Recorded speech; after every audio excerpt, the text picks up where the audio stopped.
महाप्रज्ञ गुरवे नमः। गुरवे नमः, गुरवे नमः। ॐ श्री महाप्रज्ञ गुरवे नमः। गुरवे नमः, गुरवे नमः। ॐ श्री महाप्रज्ञ गुरवे नमः।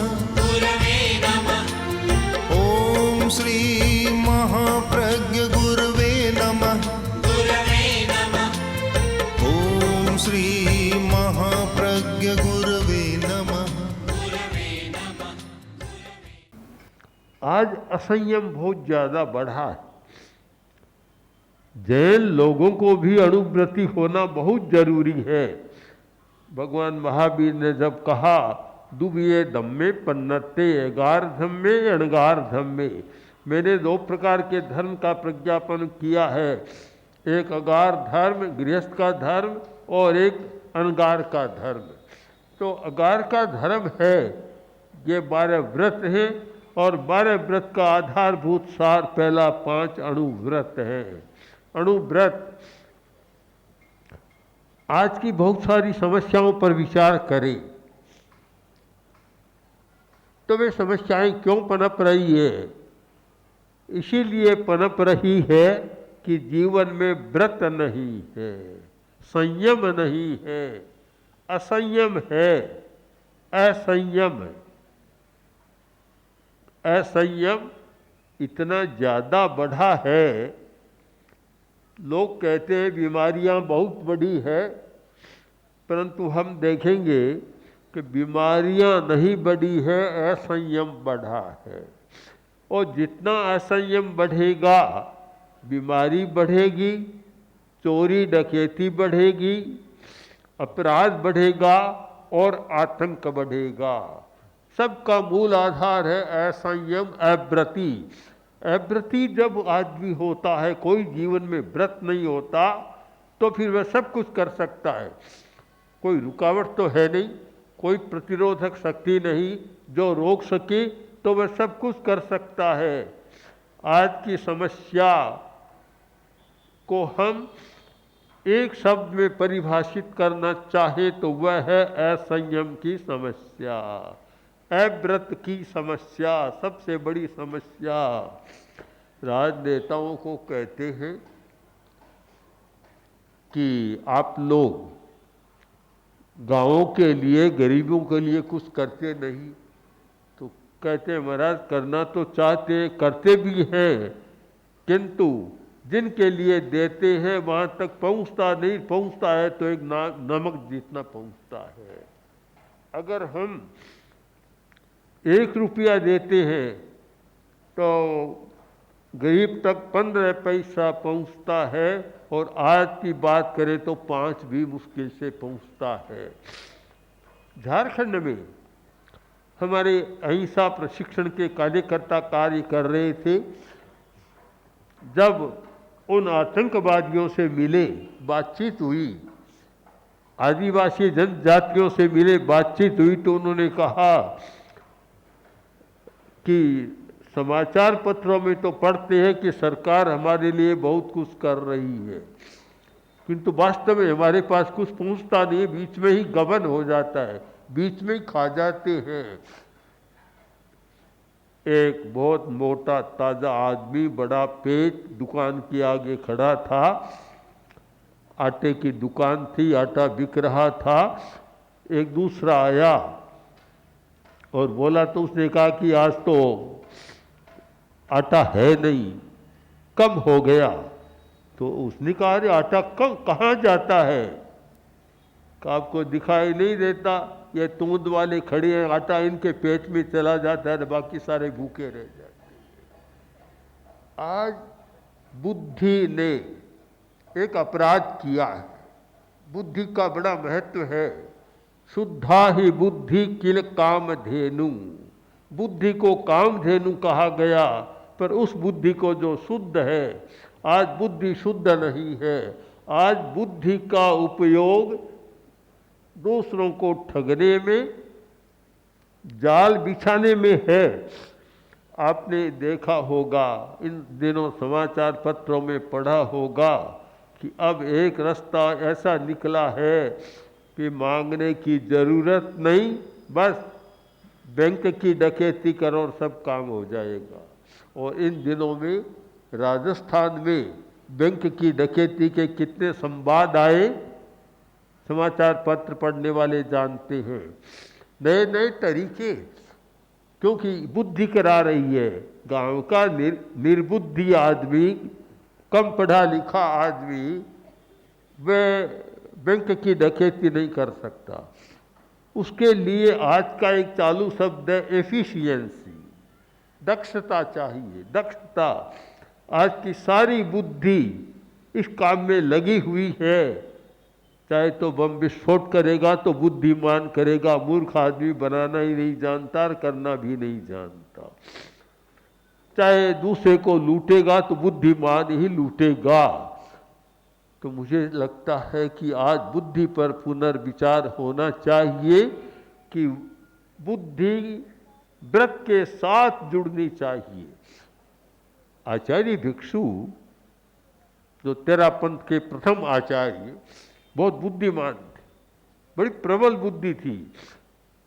तो कुछ लोगों ने कहा कि महाराज आप साधु क्यों माने, आप में तो इतनी बुद्धि है कि ये आप 9 कोटि मारवाड़, जोधपुर का राज्य इतना बड़ा था, 9 कोटि मारवाड़ कहलाता, कि ये 9 कोटि मारवाड़ का राज्य चला सकते हैं, इतनी बड़ी बुद्धि है। तो आचार्य भिक्षु ने उत्तर दिया कि वाह बुद्धि किन कामरी जो पड़िया बांधे कार।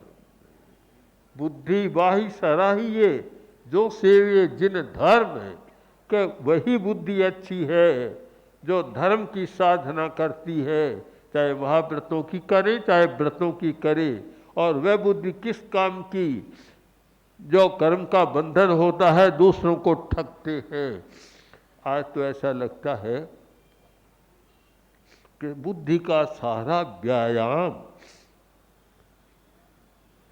अणुव्रत के विपरीत हो रहा है, परिग्रह के संग्रह में हो रहा है। बुद्धि सारी उसमें लग रही है।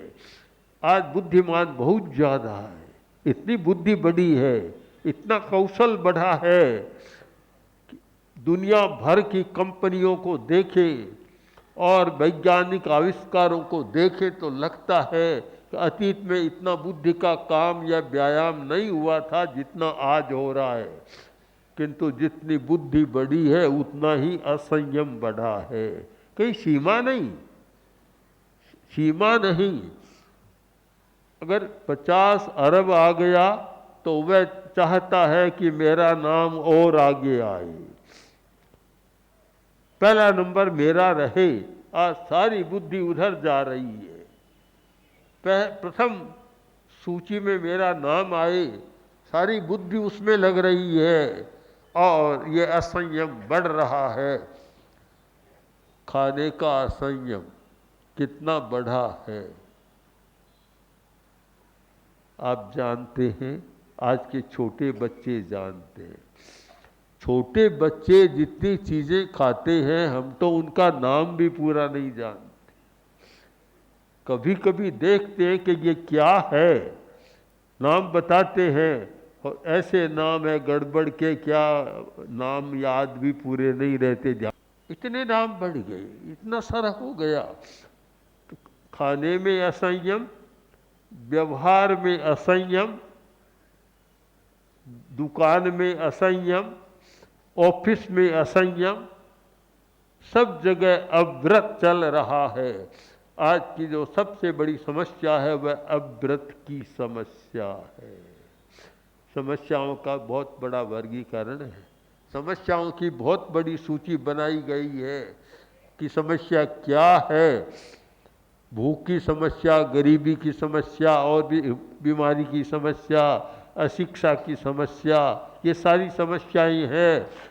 किंतु इन सारी समस्याओं की जड़ में जाकर देखें तो सबसे बड़ी समस्या बुद्धि की समस्या है। बुद्धिमान लोग समस्या पैदा कर रहे हैं और वे बुद्धिमान जो अव्रती हैं, अणुव्रती बुद्धिमान कभी समस्या पैदा नहीं करेगा, वह समाधान देगा। समस्या वही पैदा करता है कि जिसके पास बुद्धि तो हो गई और व्रत नहीं है, संयम नहीं है, वह समस्या पैदा कर सकता है।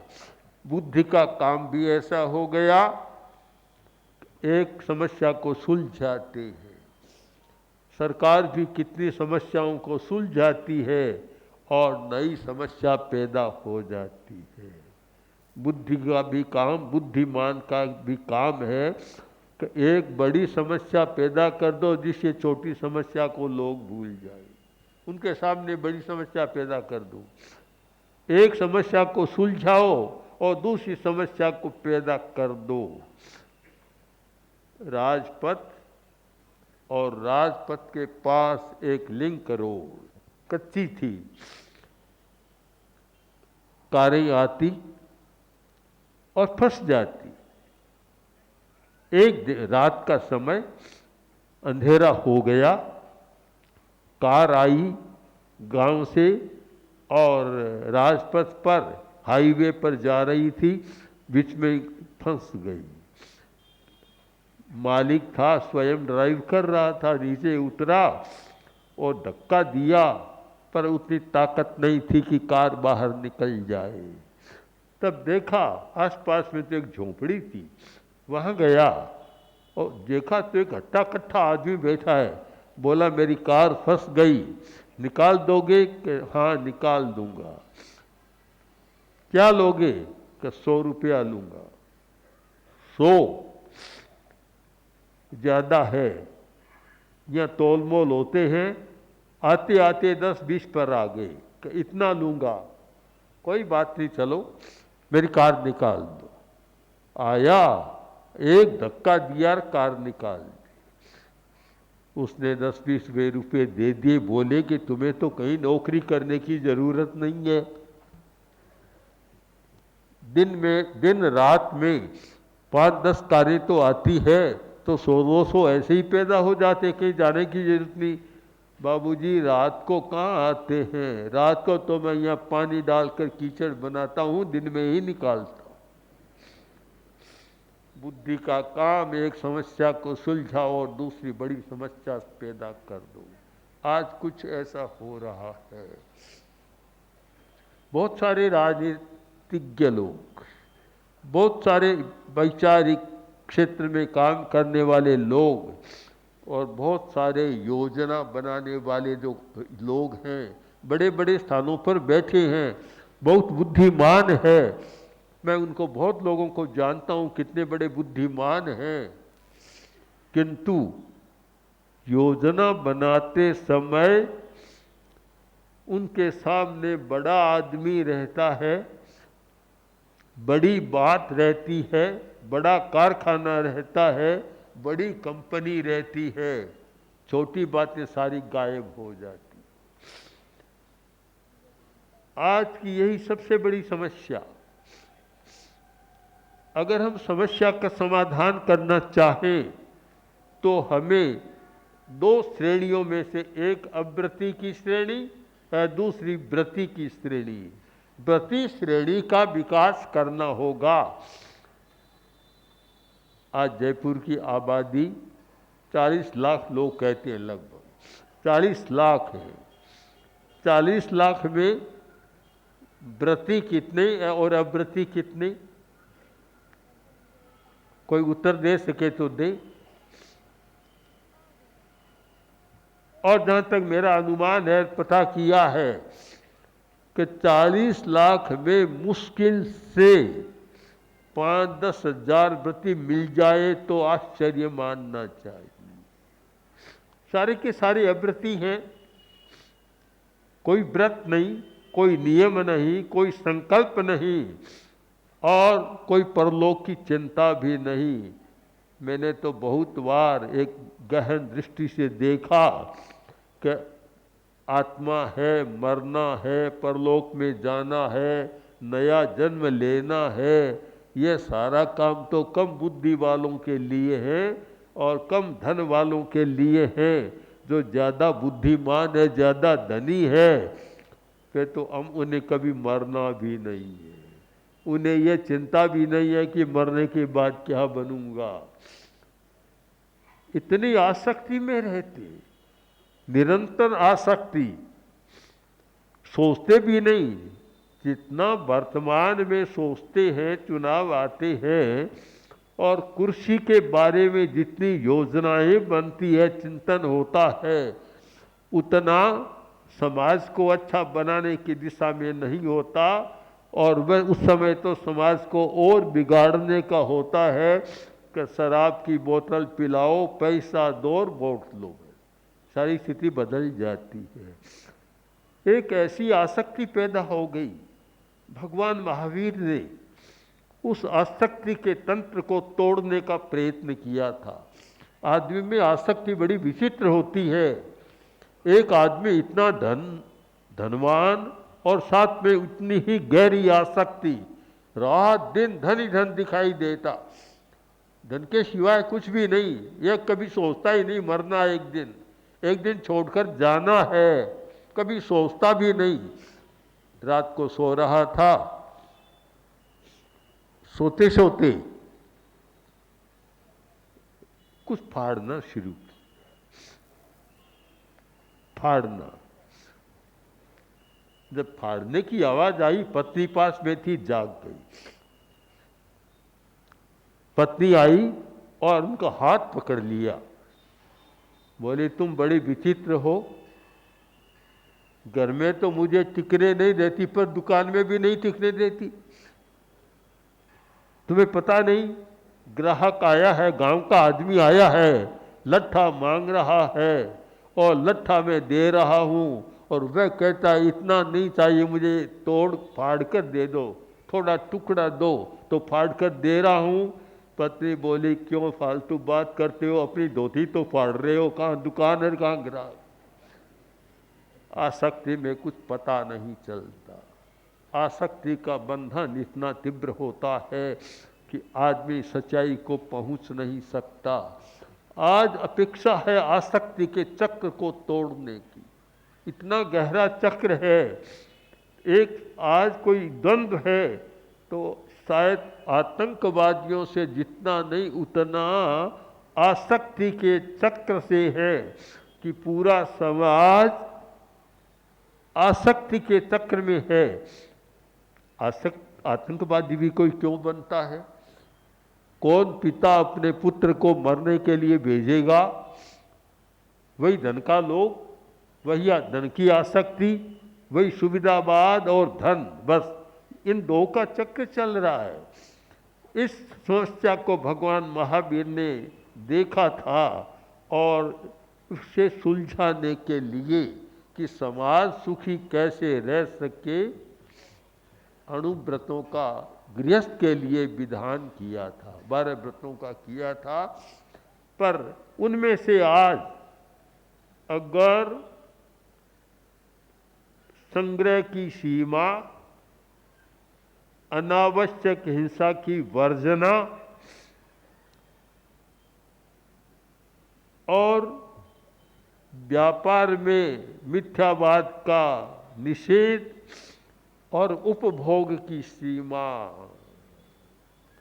अगर ये 4-5 बातें आज आ जाए तो शायद आतंकवाद को मिटाने का इससे बढ़िया कोई उपाय नहीं है। सरकार भी नहीं मिटा सकती, उनके पास भी शस्त्र है। बड़ी समस्या है। वे पैदा क्यों हो रही हैं? भूख के कारण, गरीबी के कारण और विषमता के कारण। कल ही एक विचारक व्यक्ति मेरे पास बैठा था, बड़ा बुद्धिमान है। मैंने कहा अभी जो नई योजना आई है वेतनमान की, छठे आयोग ने जो वेतन बढ़ाया है और विषमता पैदा कर दी। एक गरीब आदमी में, एक धनी आदमी में विषमता कितना 10%, 15-20% हो तब तो ठीक है। आज तो एक है कि एक बड़ा कर्मचारी है, उसको तो 1 महीने में 1 लाख रुपया, 1.5 लाख रुपया, 2 लाख रुपया मिल जाएगा। और एक गरीब आदमी है उसको महीने में 2-4 हज़ार रुपया मिलेगा। जहाँ इतनी विषमता होती है वहाँ अपराध और आतंकवाद न पनपे, आप कल्पना नहीं करें। आज मूल समस्याओं पर विचार करना है, पर्यूषण पर धर्म की आराधना करना है, तो साथ साथ समस्याओं पर भी विचार करना है। मैं रूढ़िवादी धर्म में विश्वास नहीं करता कि रूढ़चर्या करते चले जाओ। इस पर विचार करो कि समस्याएं पैदा क्यों हो रही, इसका कारण क्या है। जब तक मूल बात पर विचार नहीं करेंगे तब तक समस्या नहीं सुलझेगी। हम जड़ तक जाने की बात करें, जड़ को पकड़ने की बात करें, जड़ को पकड़ने की। मुझे मार्क्स की एक बात बहुत पसंद है और बहुत बार उसकी मैं चर्चा करता हूँ। मुझे माओ की भी एक बात बहुत पसंद है। माओ जो चीन का सर्वेसर्वा हुआ और जो मार्क्स का ही अनुयायी था, एक बात बहुत अच्छी बात कही कि उन्होंने मूल समस्या को सुलझाने का प्रयत्न किया, उस पर ध्यान दिया कि जो मूलभूत समस्या है वह कैसे सुलझे। जब तक ये गरीब अमीर या वर्ग भेद रहेगा तब तक सुलझेगी नहीं, हमें जड़ तक जाना चाहिए।